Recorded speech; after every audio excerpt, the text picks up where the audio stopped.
They said she was the most powerful woman in the country, a billionaire CEO who never lost. But the night her empire began to collapse, the only person who stood beside her was a single father who had nothing left to lose. Ethan used to believe that life moved in straight lines, that if you worked hard, loved honestly, and kept your promises, things would somehow hold together. That belief ended the morning he woke up alone and realized his wife was never coming back. There was no dramatic goodbye, no final conversation that could be replayed for comfort. One day she was there, folding laundry and reminding him not to forget Lily's lunchbox, and the next day she was gone, leaving behind silence that felt heavier than grief. Now every morning began the same way. Ethan woke before the alarm, stared at the ceiling of their small apartment, and waited for the ache in his chest to settle enough for him to breathe normally. He moved quietly so Lily wouldn't wake too soon, making breakfast with careful hands, packing her bag, tying her shoes with a patience he didn't always feel.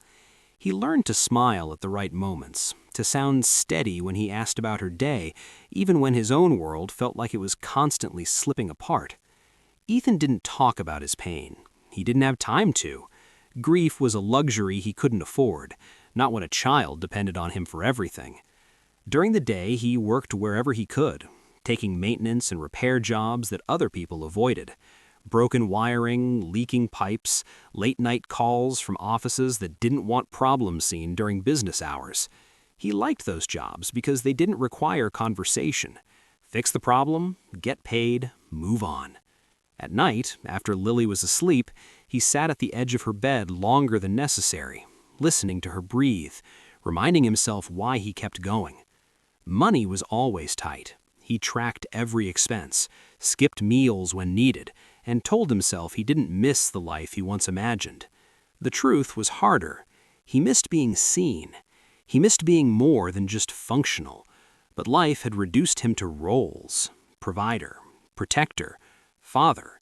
He accepted them all without complaint, because complaining felt dangerous, like the first crack in a wall that was barely standing.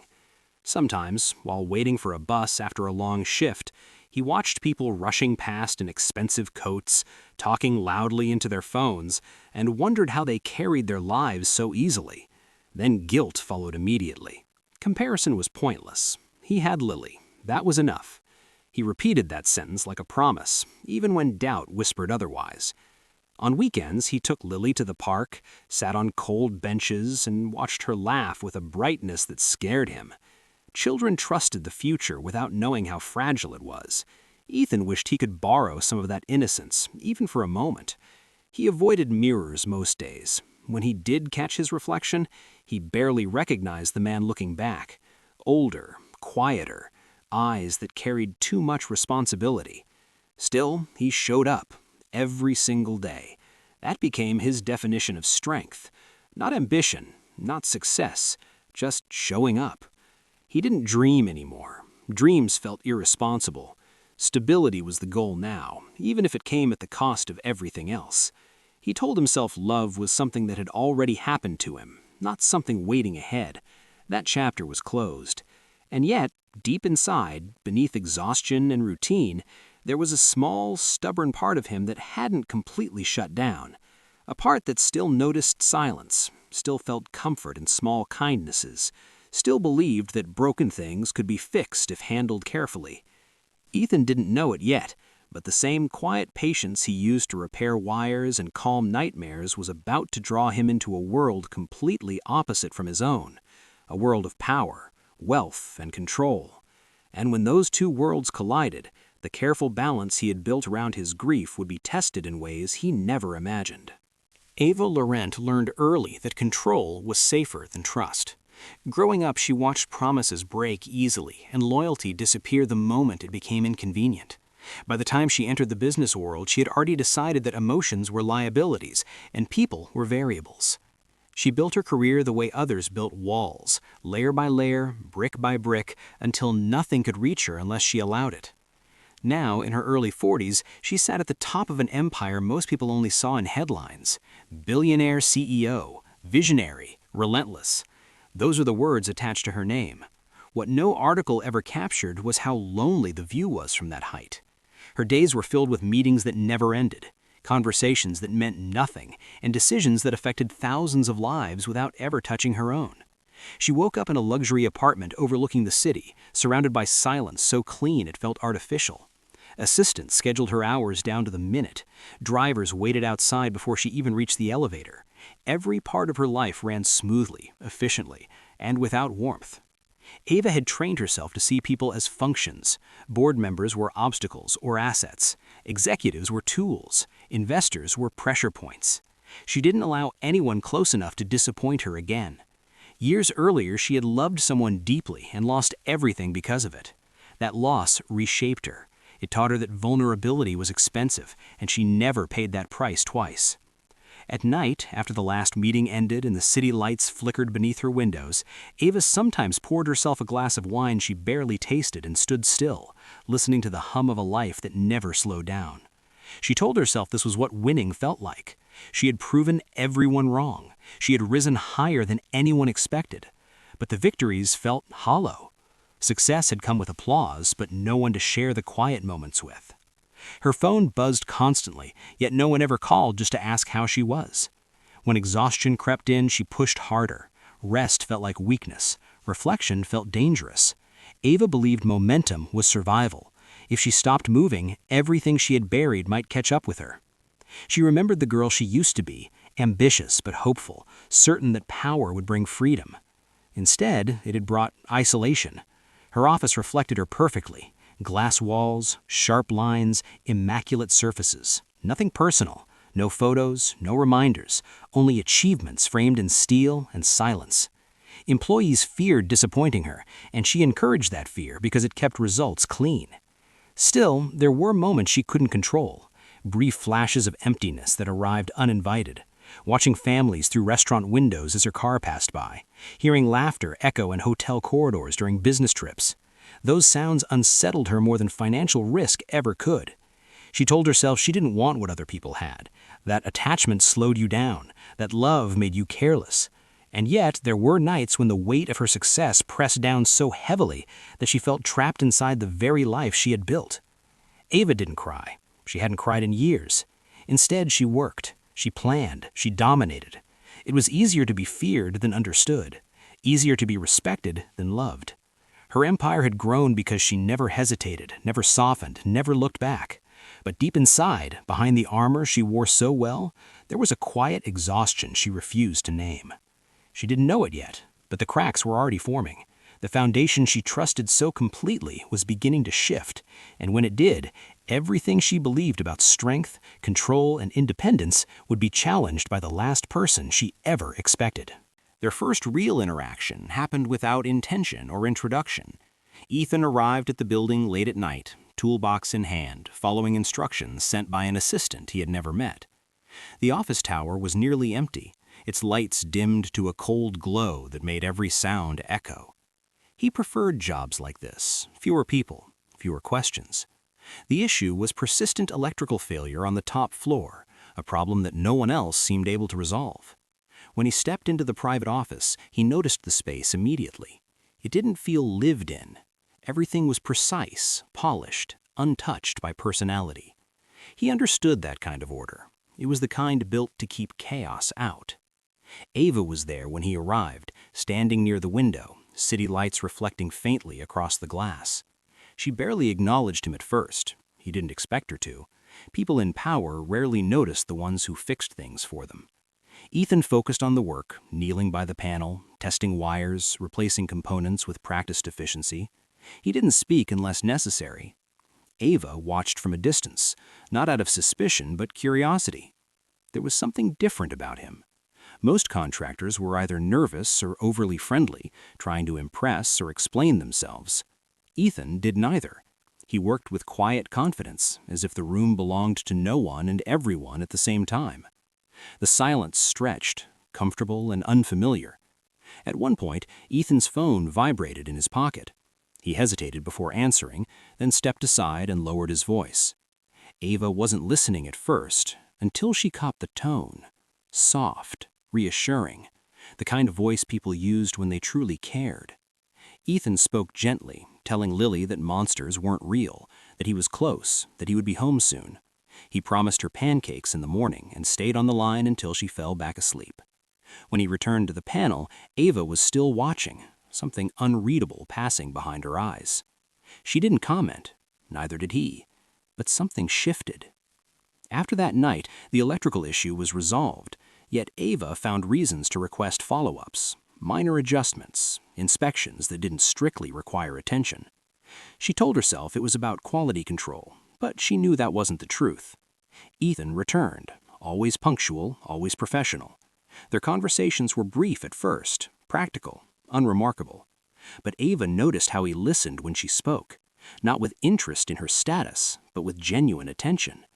When she asked questions, he answered honestly, without embellishment. He never asked about her wealth or success. That absence unsettled her more than curiosity ever would have. One evening, while reviewing reports, Ava commented on how late it was. Ethan replied simply that night work fit his schedule better. When she asked why, he didn't hesitate. He told her he had a daughter and that mornings belonged to her. The way he said it without pride or complaint caught her off guard.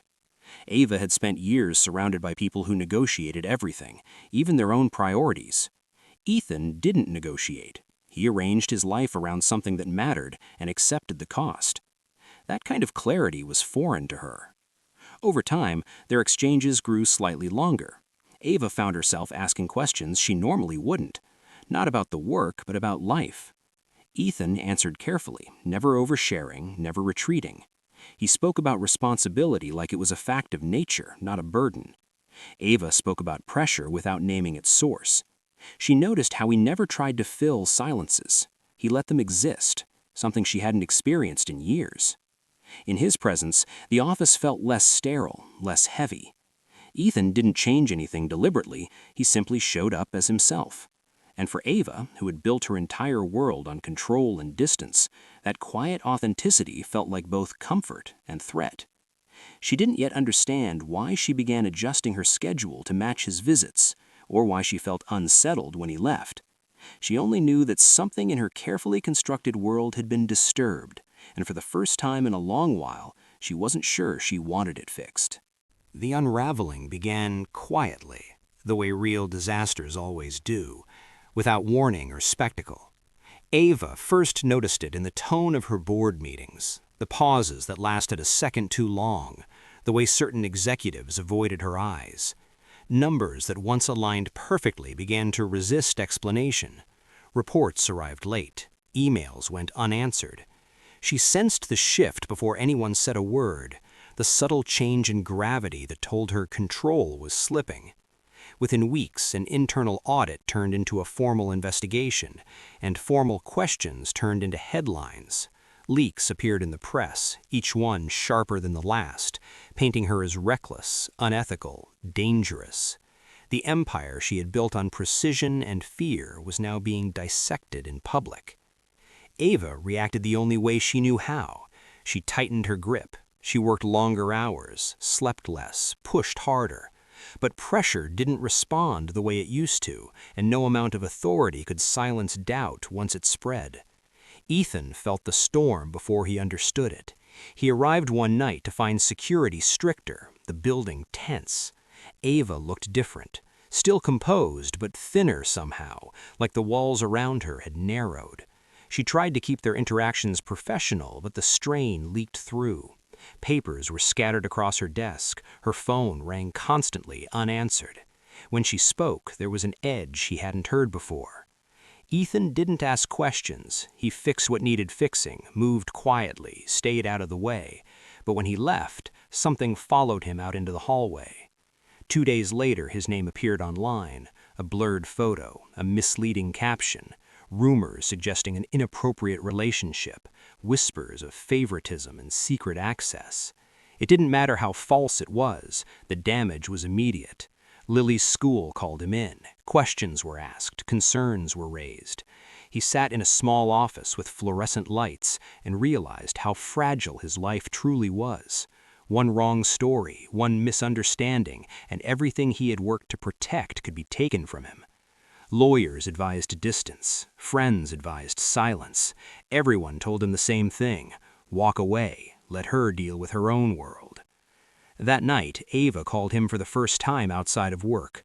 Her voice was steady, but underneath it was something raw. She apologized, not strategically, not defensively. She offered to fix everything: money, legal teams, resources beyond his imagination. She spoke in solutions because that was the language she trusted. Ethan listened, then said no. He told her he couldn't be protected by power. He told her Lily needed truth more than influence. The refusal stunned her. No one had ever declined her help before. It wasn't pride, it wasn't judgment, it was boundary. As the investigation intensified, Ava found herself increasingly alone. The people who once crowded her office now kept their distance. Allies disappeared, loyalty dissolved. Ethan became the only constant presence, even as he stepped back publicly.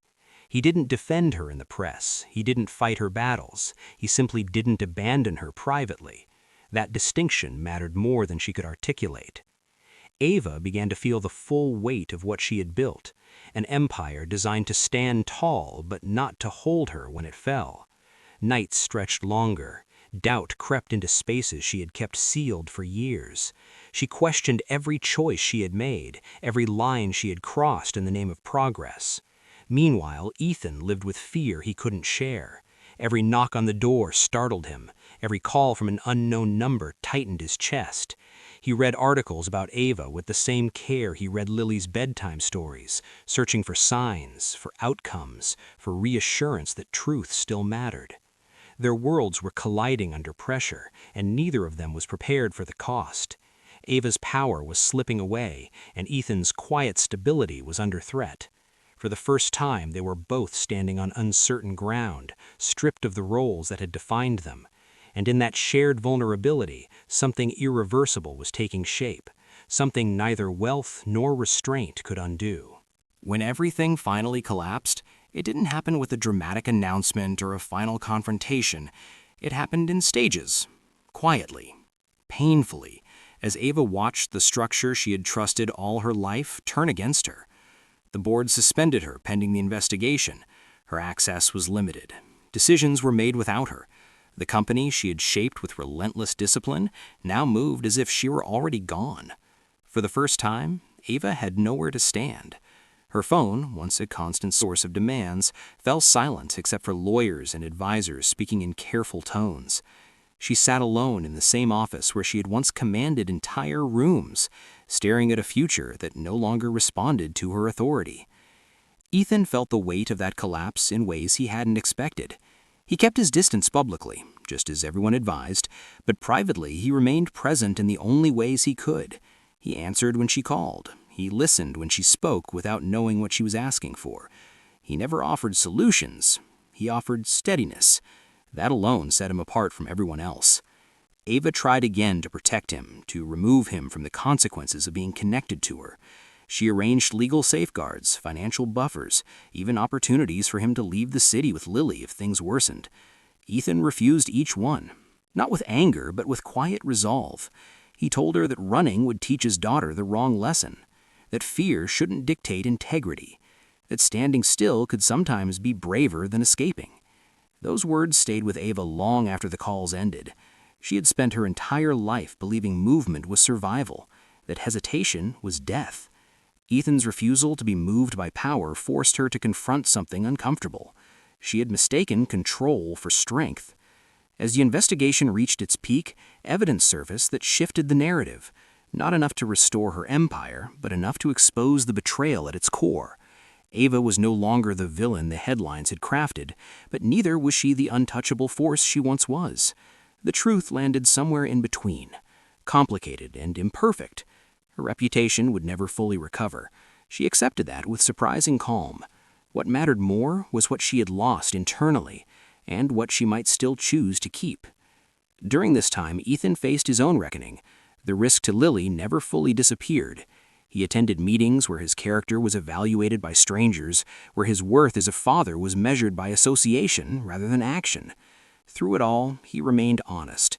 He didn't deny knowing Ava. He didn't exaggerate the relationship.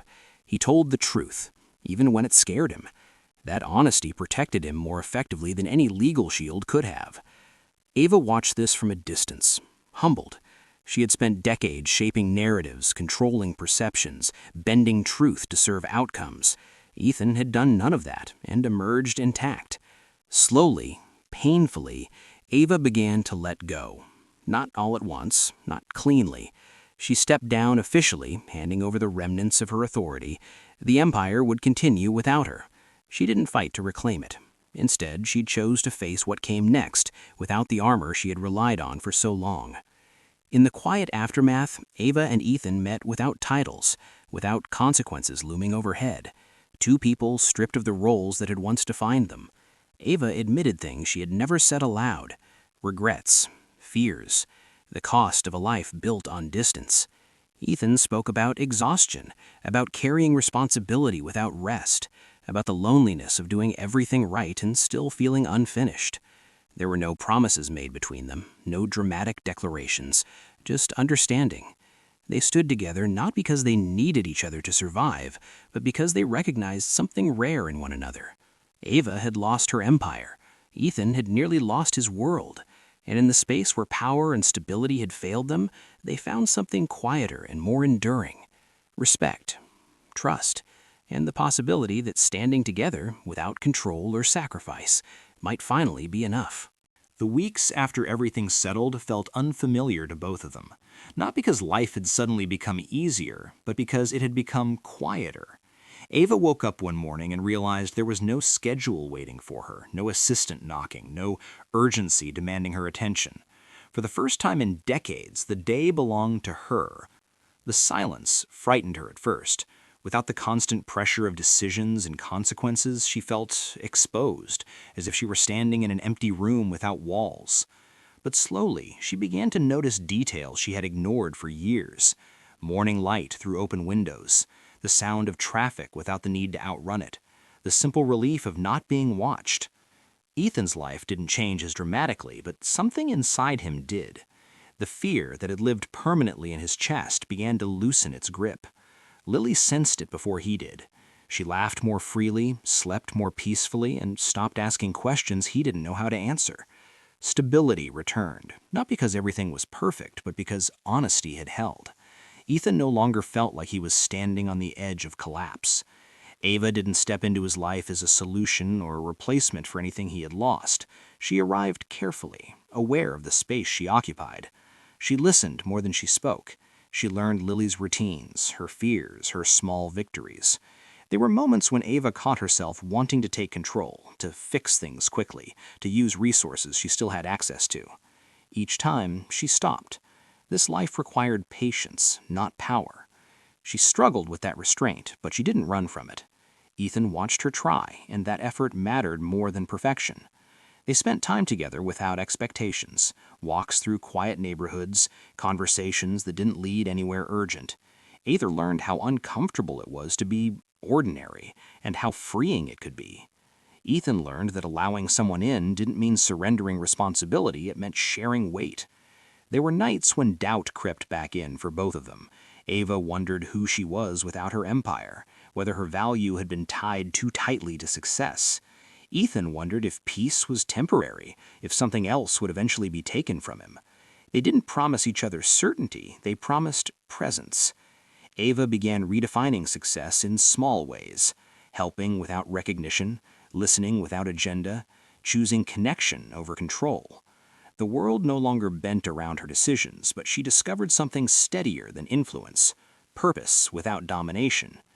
Ethan continued to show up every day, but now he allowed himself moments of rest. He stopped believing that survival had to be exhausting to be honorable. Lily became the bridge between their worlds, unburdened by past losses or future fears. Through her, Ava learned how love could exist without conditions. Through her, Ethan learned that healing didn't erase pain, it made room for joy alongside it. Their relationship didn't feel like a dramatic ending or a fairy tale beginning. It felt like something earned slowly, through mistakes and restraint and choice. Ava didn't reclaim what she lost, and Ethan didn't become someone new. They remained who they were, shaped by everything they had endured. But together, they stopped running from what life had taken and started building with what remained. In that quiet, imperfect future, neither wealth nor fear held the highest power anymore. What mattered was simple and difficult and real. Waking up, showing up, and choosing every day not to live behind walls they no longer needed. If you enjoy deep, emotional stories about real struggles, quiet strength, and unexpected connections, subscribe to Drew Daily Stories. Share the story with someone who believes power is everything and love is optional. Sometimes the greatest stories are about ordinary people who change extraordinary lives.